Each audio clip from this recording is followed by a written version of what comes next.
Do we have to do this? Yeah, I know we hit 1,000. Yeah, I know it's what I'm most known for. No, you know what, fine, whatever, we'll do it. There's nobody over there.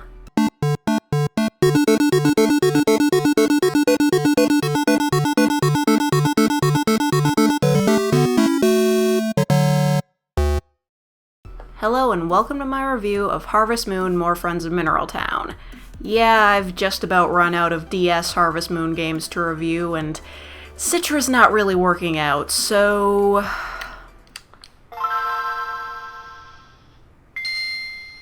Harvest Moon: More Friends of Mineral Town is a game that shouldn't exist. It just straight up should not exist. It's the girl version of Friends of Mineral Town. Oh sure, it's got a few gameplay changes and improvements, but it still shouldn't exist because how hard is it to make a game where you can play as a guy and a girl? On that note, DS Cute shouldn't exist either, but this game does in fact exist, so I'm reviewing it. 'Cause y'all demand it. The game begins with you being tired with your boring job. You read the newspaper and come across an advertisement talking about a peaceful farm life. Apparently you find this interesting, so you decide to quit your job and head off to Mineral Town. But when you get there... Gotcha, bitch! Yeah, the whole thing was a lie, and since you quit your job, you're basically screwed unless you try to make this work. Of course, having the mayor laughing at you only makes you feel worse, so it's good the game lets you work off the aggression by beating the shit out of him with a hammer. More games should have scenes where you attack people with hammers. I'm looking at you, Yandere Simulator. So, whatever, you decide to stay in Mineral Town and be a farmer even if it's gonna totally suck.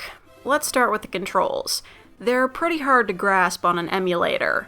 How are they on the Game Boy? I don't know. I couldn't find a copy of this game anywhere in town, and Amazon is fucking crazy if they think I'm paying more than $20 for a used Game Boy Advance game, let alone $40. I paid less than that for a used copy of Super Smash Bros. Matter of fact, my copy of DS Cute costs less than that too. Anyway, controls.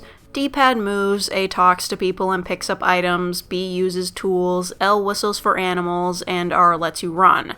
To pull an item from your rucksack, you hit L and A at the same time, and hitting L and B at the same time allows you to cycle through tools. Remember that, because the game is basically impossible without those two shortcuts. By the way, still stuck on a grid because why would you ever need to go diagonally? As expected, farming is what it usually is. 3x3 grid for crops, still can't walk through plants, typical. You can raise animals as well, you feed them and steal their products to sell. It's all the same stuff we've talked about before, but with stiffer controls. Why am I playing this when I could be getting hyped for Trio of Towns? Oh, alright, I'm being mean. Let's consider this from the perspective of a younger person playing this game when it came out. The game has a large map to explore, there are plenty of characters to talk to, even if they do say the same thing over and over again. The game starts off challenging and encourages you to improve your farm. For the Game Boy, this is rather good stuff. One problem I did have is you start off with a pathetically small rucksack. 3 spaces for tools, 3 spaces for items. Just kill me.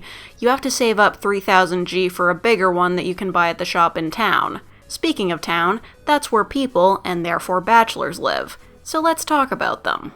In total there are 8 bachelors, which is a pretty fair amount.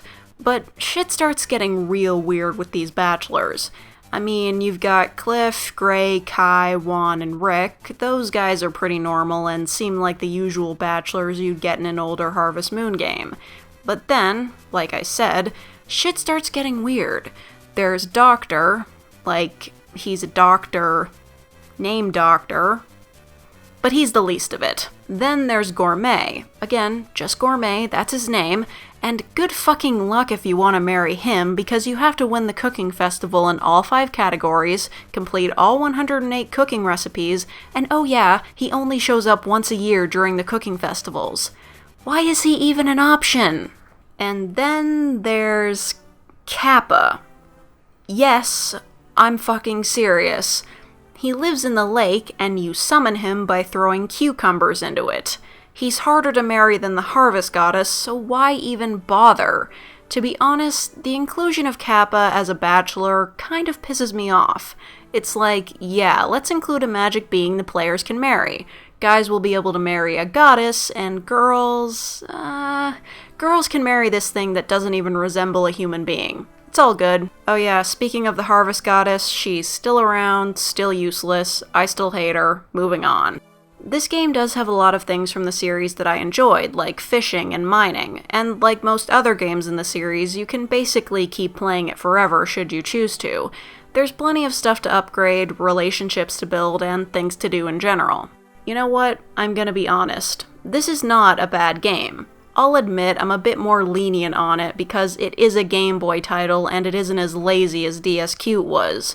More Friends of Mineral Town is perfectly fine for what it is. Having said that, though, I found this game boring. Like, hella boring. I get it, fans of the series love Friends of Mineral Town and more Friends of Mineral Town. I don't.